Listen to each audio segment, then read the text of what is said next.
Aktor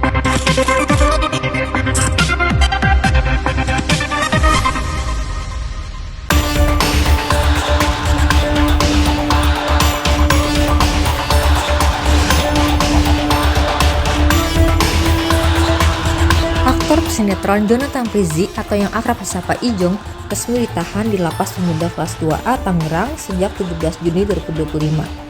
Penahanan ini dilakukan setelah Kejaksaan Negeri Kota Tangerang menerima pelimpahan berkas perkara dari kepolisian dalam kasus dugaan penyalahgunaan obat keras dalam rokok elektrik alias vape. Menghadiri persidangan di Pengadilan Negeri Tangerang, penampilan Jonathan Frizzy alias Ijong tidak seperti biasa. Ia terlihat lemas, tubuhnya semakin kurus dan masker putih yang menutupi sebagian besar wajahnya. Ijong memilih diam dan enggan bicara apapun.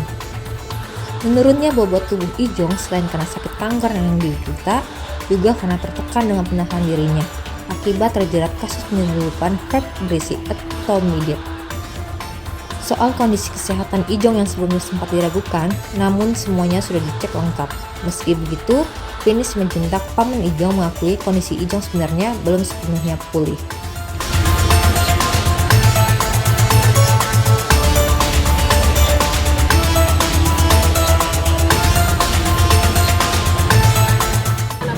Tentunya karena Ijong ini pertama kali menghadapi proses hukum dan sebagai terdakwa, ya pasti ada tekanan dan pukulan lah dari dalam dirinya gitu. Apalagi dia kan yang nggak pernah tersandung dengan kasus seperti narkotika atau obat keras seperti ini, dan ini yang pertama gitu, pasti ada lah dalam diri. Keluarga mengunjungi dan berkomunikasi dengan kita tentunya pasti, cuman kondisi Ijong yang semakin kurus atau berewokan itu ya dari Ijongnya sendiri, cara makannya dan mungkin penampilannya gitu. Saya nggak bisa menanggapi kenapa brewok atau kurus gitu ya, namanya menjalani proses hukum, mungkin ya itu bagian dari yang harus dijalani dan kondisi dari badannya sendiri gitu. Mungkin Jonathan itu ya, betul-betul Jonathan itu tadinya itu dia nggak kuat, tapi kita kasih support mengatakan bahwa ya ini resiko kok jadi terkenal, itu aja. Sebenarnya ini bukan masalah besar, tidak masalah besar karena Jonathan namanya besar, itu aja.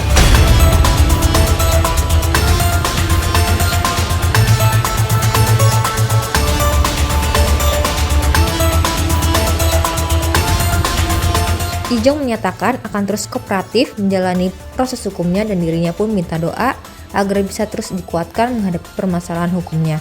Ia juga diduga sebagai inisiator dan koordinator dalam jaringan penyelundupan vape mengandung etomidate, zat yang tergolong obat keras dan berbahaya jika dikonsumsi tanpa pengawasan medis.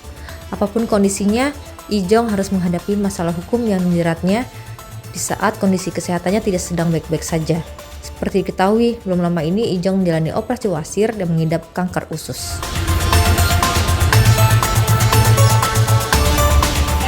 Pokoknya kita kooperatif aja. Doain.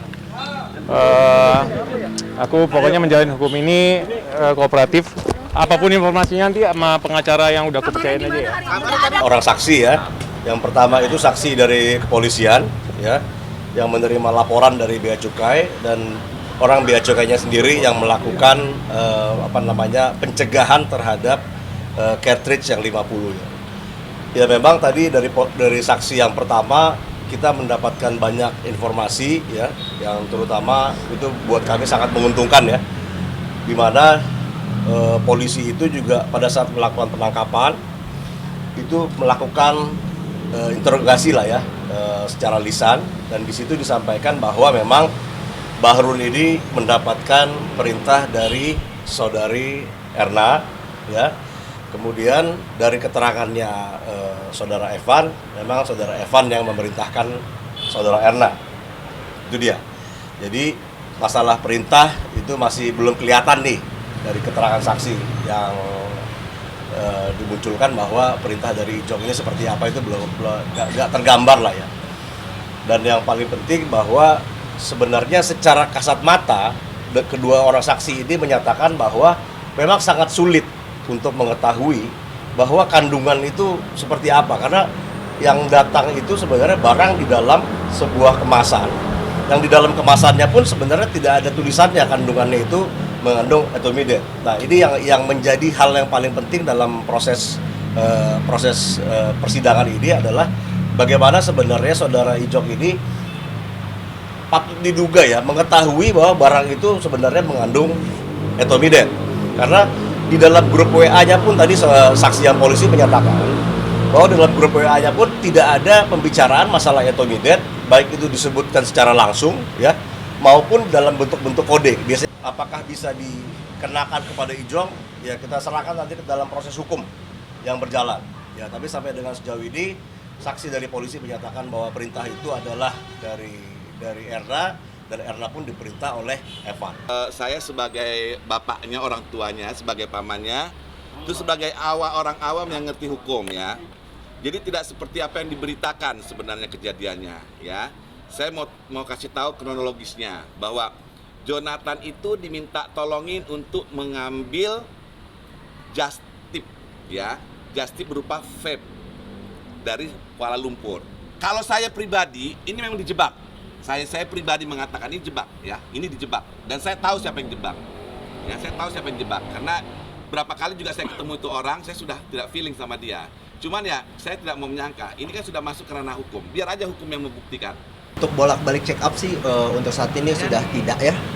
Cuman kalau kondisi dari sakitnya ya masih sama seperti yang saya sampaikan di minggu lalu gitu ya, pemulihan semakin membaik. Karena ya kita mohon doanya supaya Ijong juga segera pulih gitu. Cuman untuk pengecekan bolak-balik pengecekan tentang sakitnya sudah tidak dilakukan, itu hanya pemulihan saja. Konsumsi obat dari Konsumsi obat masih rutin dikonsumsi. kantornya.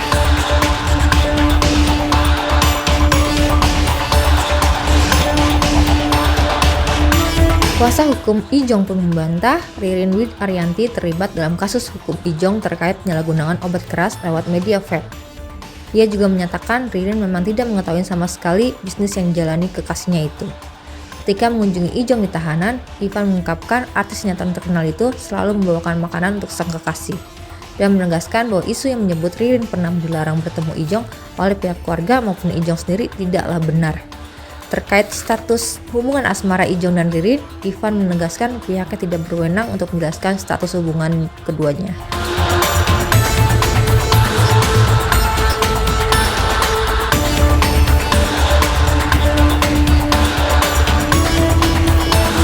Tanya ada bawa nama Ririn, gimana Pin Pak Ijong? Kabarnya masih pengacara aja sih. Saya pengacara aja. Tapi kabarnya masih udah menikah Pak Ijong atau gimana? Apa perang belum masuk buit? Terakhir kapan? Terakhir dijenguk kapan Jenguk sama sama Ririn? Ririn.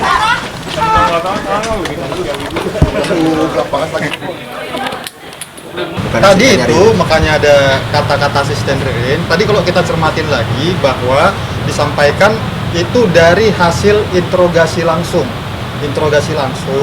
yang menyatakan bahwa ini adalah, itu pun dibilang ini adalah asistennya Ijong. Jadi ini kesering bareng gitu. Jadi mungkin ada mispersepsi di situ karena sering bareng. Ijong dan Ririn disampaikan juga ini asisten keduanya, banyak juga yang beredar begitu. Asisten Ririn, asisten Ijong, asisten kedua. Cuman kami konfirmasi dan pastikan di sini nggak ada hubungannya sama Ririn sama sekali, termasuk asistennya. Ini pure Ijong yang mempekerjakan. Ya. Nggak ada larangan Ririn untuk menjenguk Ijong, itu tidak ada. Ririn pernah menjenguk dan memberikan support melalui kami tim kuasa hukum tentunya ya, dan tapi apakah intensitasnya sering atau tidak ya standar aja, sudah menjenguk dan tetap komunikasi kepada Ijong melalui kami gitu. Ririn jenguk apakah ditemani oleh lawyer? Selalu ditemani sama kita tim lawyer. Membawa apa kira-kira? Apakah membawa makanan untuk Ijong atau seperti apa? Ya layaknya orang berkunjung aja lah, membawa makanan dan pakaian, satu lapis pakaian seperti itu, hanya memberikan support saja lah. Perihal soal Kalau itu bukan kewenangan kami sepertinya untuk menjelaskan statusnya Ririn dan Ijong seperti apa gitu.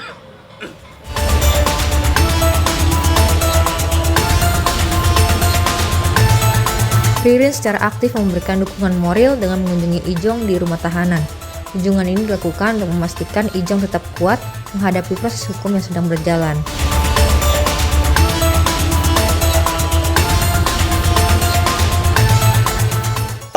Sebelum persidangan Ririn pernah menjenguk Ijong lah untuk memberikan support gitu.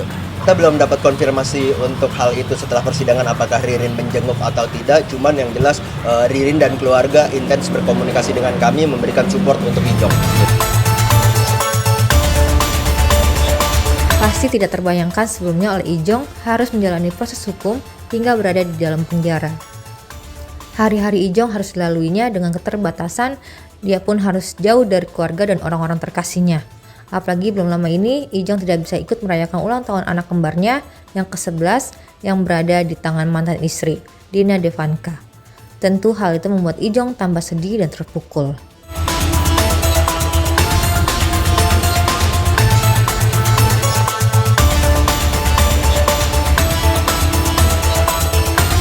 Kalau bertemu sampai saat ini saya belum dapat informasi Ijong udah bertemu anak-anaknya gitu ya. Bang, kabar kantor itu memang